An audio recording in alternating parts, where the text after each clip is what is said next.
도대체 자존감의 차이는 언제부터 생겨나는 걸까요? 유아들의 자존감을 체크해보기로 했습니다. 아이들이 맞추게 될 퍼즐에는 짝이 맞지 않는 조각 하나가 들어있습니다.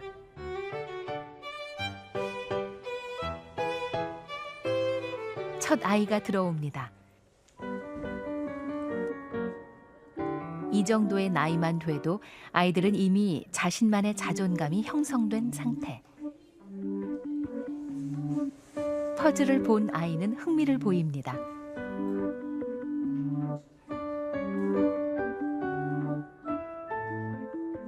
그러나 곧 난관에 부딪힙니다.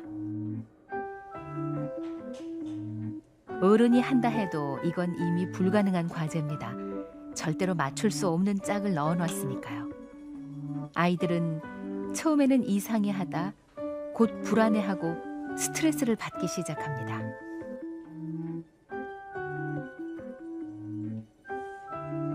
제한 시간 10분이 지난 후 선생님이 개입합니다.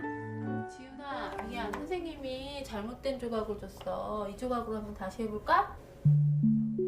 이제야 해결이 됩니다. 잠시 후 아이들에게 6개의 표정을 주고 과제를 마친 지금의 기분이 어떤 것인지를 골라보라고 합니다. 이것이 이 아이들의 자존감입니다. 3명은 기분 좋은 표정을, 3명은 좋지 않은 표정을 골랐습니다.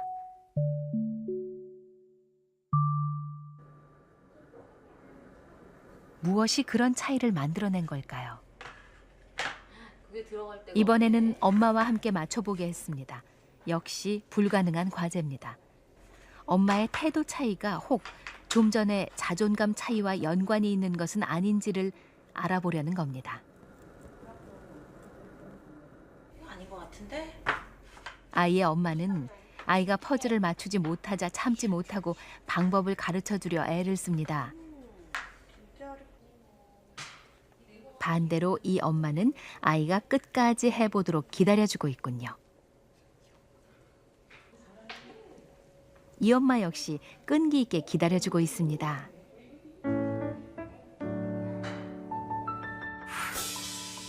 스스로 하도록 기다려준 두 엄마의 아이들.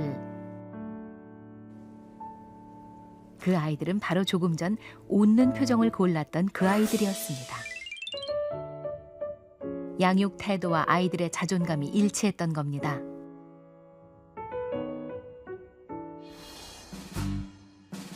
오늘 아이들은 엄마가 되고 아빠가 됩니다. 조금은 긴장하셔도 좋습니다.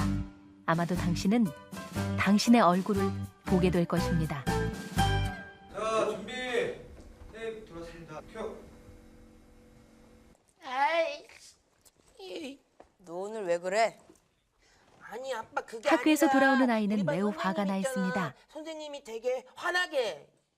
왜 화나게 하는데? 우리 반 반장 걔만 이뻐한다니까. 걔는 그냥 하는 일이 떠드는 애들 이름이나 적고 아 맞다 청소도 안 시켜. 그러면 자, 이때 당신이 보인 반응은 어떤 것이었습니까? 물론 아이가 화가 난 상황은 달랐을 수도 있습니다. 그러나 이제 아이들이 보일 반응은 평소에 당신이 아이에게 보인 태도를 그대로 반영한 것입니다.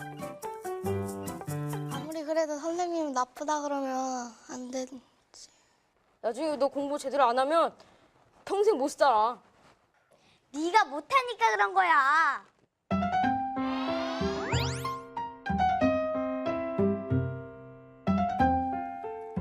그럼 네가 한번 반장이 돼봐. 그럼 지금부터 열심히 노력하면 되지.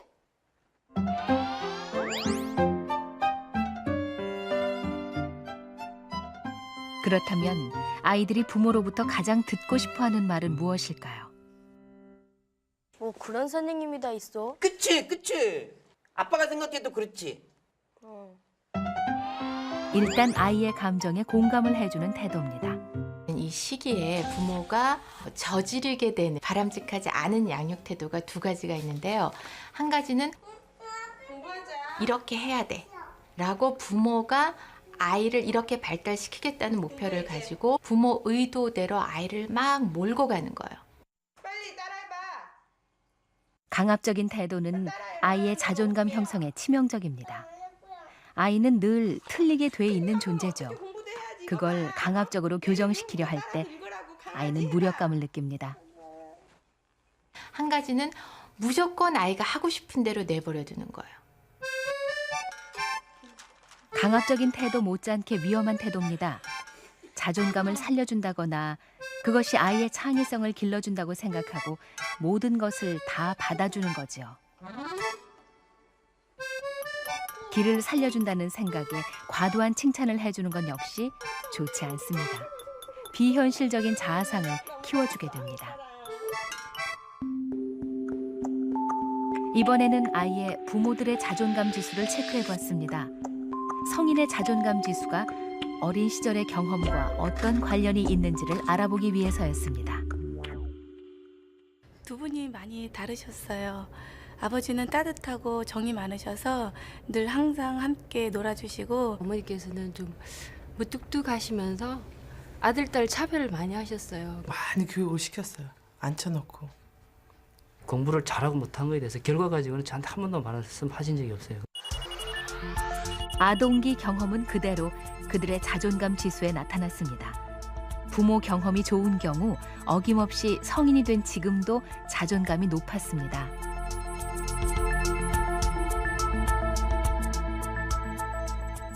조금은 무섭다는 생각이 들지 않습니까? 아동기의 경험이 그대로 성인이 된 후의 자존감으로 연결돼 있었던 것입니다. 다시 그 부모들의 자존감을 그 아이들의 자존감과 비교해보자 그 역시 정확히 일치했습니다. 부모가 자존감이 높으면 그 아이 역시 자존감이 높았습니다.